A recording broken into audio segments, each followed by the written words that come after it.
26वां देखिए।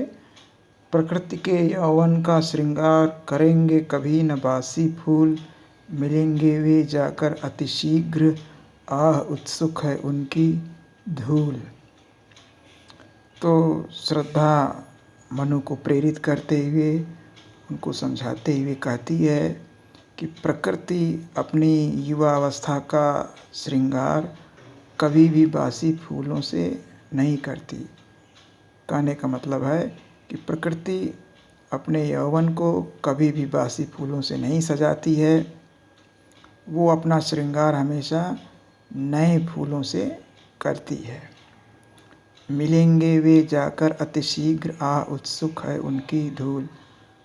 वे बासी फूल तो उस धूल में जा कर के मिल जाते हैं जो उन्हें अपने में मिलाने के लिए बहुत अधिक लालायित रहती है। तो जिस प्रकार से प्रकृति बासी फूलों को त्याग देती है, उसी प्रकार से तुम भी अपनी निराशा और दुख को त्याग दो और उत्साह के द्वारा, कर्म के द्वारा अपने जीवन को सुखी बनाओ। फिर से देख लीजिए। श्रद्धा मनु से कहती है कि प्रकृति अपनी युवावस्था का श्रृंगार कभी भी बासी फूलों से नहीं करती।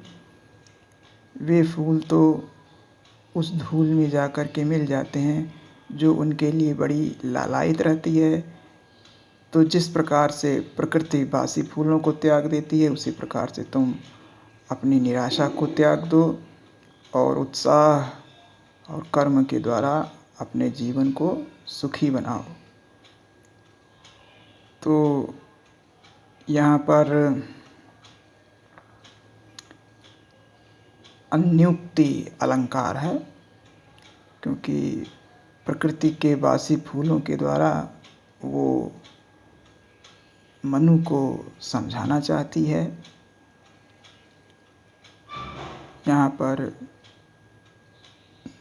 शांत रस हो जाएगा, भाषा खड़ी बोली और छंद श्रृंगार। अगला देखिए। एक तुम यह विस्तृत भूखंड प्रकृति वैभव से भरा अमंद, कर्म का भोग, भोग का कर्म, यही जड़ का चेतन आनंद। भूखंड मतलब पृथ्वी, वैभव मतलब सुंदर संपत्तियाँ, अमंद मतलब अत्यधिक। तो श्रद्धा मनु से कहती है कि एक और तुम हो तो दूसरी तरफ यह विस्तृत पृथ्वी है जो अत्यधिक प्राकृतिक सुंदरता से भरी पड़ी है। और इस पृथ्वी में कर्म का भोग, भोग का कर्म, इस पृथ्वी में संचित कर्मों का भोग हो रहा है और आगामी भोगों के लिए कर्म किए जा रहे हैं। आगामी मतलब आने वाले। कहने का मतलब है जो पृथ्वी में इस समय पहाड़, समुद्र या जो प्राकृतिक दृश्य हैं, उसके लिए पृथ्वी ने हजारों लाखों सालों से कर्म किया है, तब वो इतने सुंदर पहाड़ और समुद्र इत्यादि यहाँ मिलते हैं। और वर्तमान में भी पृथ्वी कर्म कर रही है जिससे वो आगे के लिए सुख या भोग कर सके।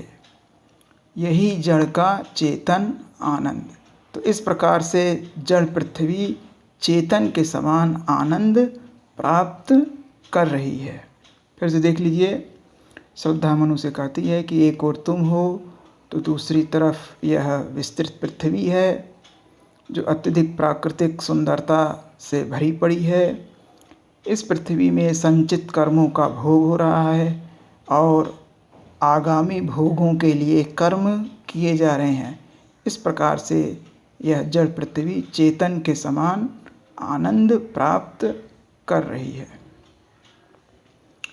यही जड़ का चेतन आनंद में विरोधाभास अलंकार है।